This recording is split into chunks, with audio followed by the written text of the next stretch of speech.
Shalom. First off, I want to give all praises to Yahweh, Ba'ashem, Yahweh Shai, Ba'ashem Kakadash. I want to give double honors to the elders and apostles of Great Millstone, the rule well and teach well. Salutations to the hopeful elect that's out there pushing this truth in all honesty and sincerity across the four corners of the earth.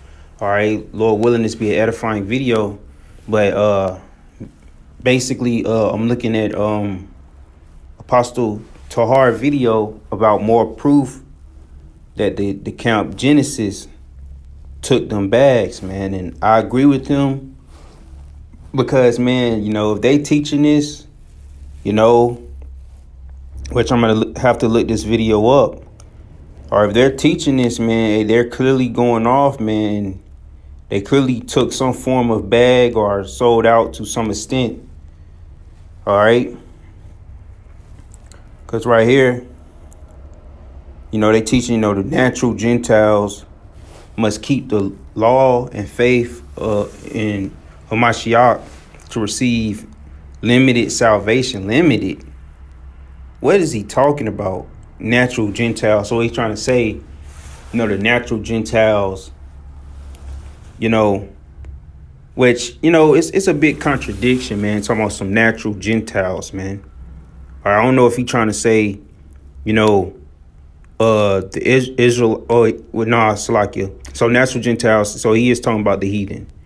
All right, so he's trying to say they must keep the law and faith in Hamashiach to receive limited salvation. When salvation is escaping the thermonuclear destruction. So what the hell is he talking about? And then he's talking about the saved Gentiles will be gathered to the wilderness with Israel. So it's a big ass contradiction. We're talking about some natural and Gentiles and saved Gentiles. All right. So it just don't make no fucking sense, man. All right. The heathens cannot be saved, man. All right. Because, hey, this truth not for them. All right. They can't get jiggy with this truth. All right. Because they offended at the gospel. They're offended by the word. If you get to the real nitty gritty to this thing, they are offended, man. So how can they even be saved or get the chance at being saved? They're offended by the truth, man. All right. They don't even fully believe, man. These niggas bugged out, man, but they more than likely took the bag over being bugged out. But, it wouldn't surprise me. But the way these guys act, and talk, they're spiritually grifting, man. They just trying to follow what's going to give them more eyes, more views. All right, what's going to equal money, man. They got ads on their videos, so they just trying to get ad revenue and all this shit, man. All right, saved Gentiles will be able to be vassals, subordinate to Israel, bringing riches and homage, man. Wouldn't make nobody a saved Gentile, man, a heathen, because they're going to bring that anyway. They're going to continually give tribute, all right, to Israel in the kingdom anyway. So they're trying to make it seem like they remixing, or it seemed to be they're trying to remix the doctrine, man, trying to come up with something new, man. It says Gentiles that do not keep the law and faith will be enslaved in hardcore bondage. Man, no. The main nation, all nations going into slavery, but the main ones going into hardcore, super hardcore bondage is Esau, man. The rest of the heathens, they going into captivity too. They can very well receive hardcore bondage as well. But, as it says in Psalm, King David said that Moab is my wash pot. So, that's something that Moab, the Chinese like to do. All right, Jay love Chinese food, but we ain't gonna have no abominations, all right, being fed or cooked to us. But, they gonna have their role. Every nation gonna have their role, but Esau's main role in the kingdom is captivity, man. It's not that hard to understand. They trying to say, oh yeah, you can possibly, have a chance, or you can be saved. Trying to say the heathens can be saved if they get down with the program and follow our law, statutes, commandments, and have faith in the Lord. No, it don't work like that, man. These heathens going into captivity, they gonna be automatic, a subordinate, how do you want to call it? All right, they're gonna be workers of us, man. Whether you call it indentured servants or whatever the case may be, we're gonna give them employment, man. They're gonna have employment. It's gonna be continual employment. It's always gonna be something for the heathens to do, man. We're just gonna we can set Ham up to be like a taskmaster force over Esau. It's different things, man. Brothers have imaginations, man. All right, but saying that, the heathens can be saved and all they gotta do is follow the laws and commandments and they can be saved. No, but after these nations get paid back what they done to us, or then they gonna have their own lands and do their own, well, not their own thing, but under righteousness they gonna have to follow the laws and commandments, of course. But we gotta get them right. All right, we got to teach them. All right, not really teach them per se, but they're gonna have to learn our ways, man. Cause when I say not teach them, you ain't gonna have prophets on the corners teaching and reading out the Bible and they're gonna understand. No, man. They're gonna learn by being up under us, being servants, and you'll learn, grasp on the things when you're around. All right, that's why it's gonna take roughly 1,000 years for them to get right, because they're gonna constantly see us in order, and then it's gonna rub off on them. But saying that they'll be saved, or if they just believe, that's going off, man. He said, will be able to be vassals, subordinate to Israel, bringing riches and homage. How they got to do with being saved, man?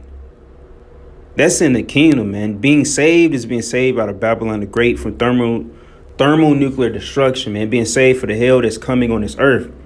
What being saved got to do when we in the kingdom and everything in order, man? They don't have nothing to do with being saved, man. All right, let's see what else. It says even Edomites have the ability to receive this limited south. What? We can just shut it in the video right there, man.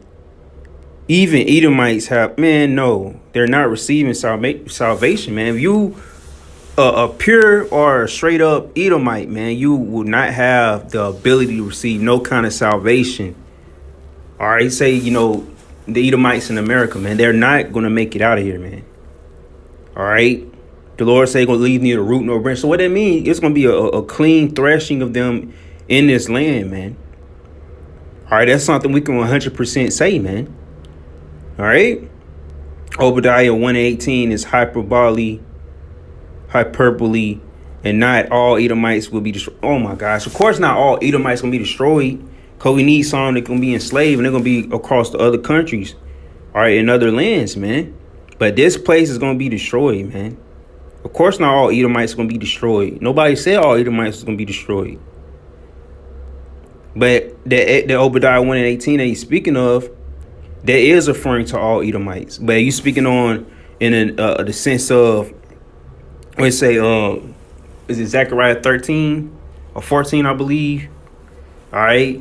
When it speaks of, the 1/3, all right, being delivered, all right, and the 2/3, being destroyed, all right. When it goes to America, being destroyed, only 1/3 gonna get saved out of here, all right, which that's the elect of Israel, but everything else outside of that gonna be destroyed, all right, here in Babylon the Great.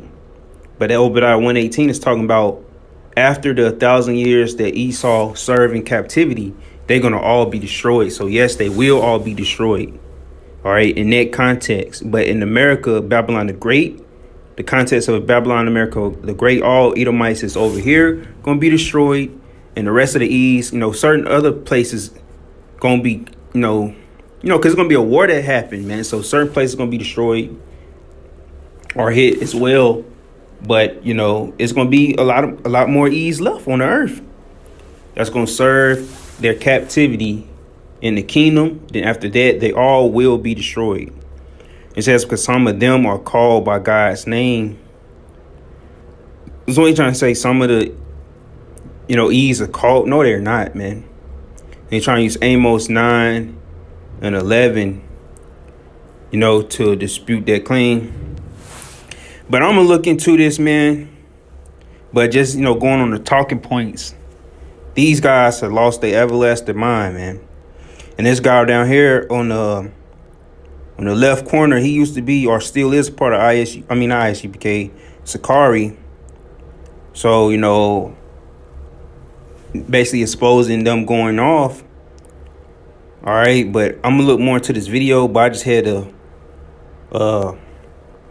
add my few cents on this. With the title, Biblical Defenders. I'm gonna check that video out too. So hustling Israelites and Obadiah 118 is a hyperbole going into Amos 9-12. Closer look, older Bibles. All right. So yeah, they bringing that hustler mentality into this truth, man. When you a hustler, so-called, you don't care what you feeding people, as long as it's bringing, or as long as it's being lucrative to you. All right, such as drug dealing. You sell anybody anything. You can sell somebody drywall if you wanted to. All right. So with their doctrine, man, they're spewing and selling anything. All right, just to get a following or just for filthy lucre, man. These guys are done, man. All right, but I'm gonna continue watching this video, man. But hey, man, these guys are done, man. It's Genesis doctrine in a nutshell. That's their doctrine, their new doctrine. All right, they probably been planning this for a while, and they finally, bringing this out, which is a bunch of contradictions and holes in what they claiming, man. But I'm gonna continue to look into this. And with that being said, Shalom.